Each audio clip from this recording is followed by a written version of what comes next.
Around here, it's known as Mpondoland Gold. Cannabis has been a source of income for the people in this area for a long time, feeding families and putting their children through school. But the drive towards commercialization is making rural farmers anxious. If they are left on the periphery, their communities will suffer the most. It's very interesting that government is showing more interest in cannabis, but I can tell you now, I am no longer going to benefit from what government is proposing. Yes, maybe my grandchildren will. I am an ex-miner. I quit my job and I joined the cannabis business. I am a cannabis farmer. I was raised up by cannabis income. My parents were poor, and I also decided to follow their footsteps because there's no other way of living. I was trading cannabis in Cape Town. I was once arrested on my way to Cape Town. I served my sentence in Lusikisiki because of cannabis. President Ramaphosa said in his address, the cannabis plan includes reprioritization of departmental budgets and support for the traditional black farmers. The police will also be aligned with the regulatory reforms. Organized cannabis advocacy groups also demand an inclusive approach.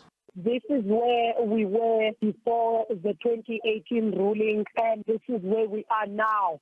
Since then, there has not been much action that we can see. It would be more meaningful if the people who are traditional farmers would be involved in those processes because they know the industry better than anybody.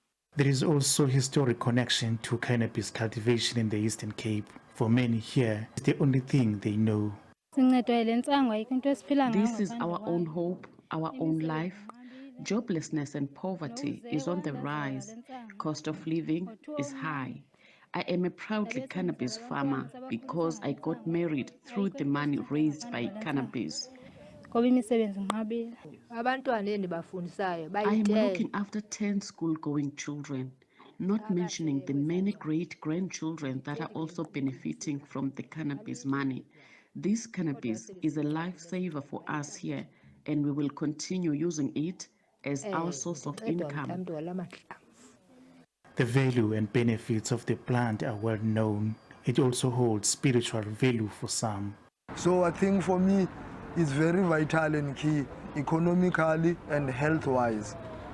But now what we need to check as poor people, where are we going to match with government or rich people? Because when you check now, it's free because there were certain highly people who pushed the matter to be free. But that time of us, we were like, go boycott, ganja, cannabis must be free. We plea even to our chief there in the countryside, no Payana Eslalin, that not to give these people land for their own investment, you know, because what they're investing is for themselves. You see, it doesn't benefit our poor black people, you know.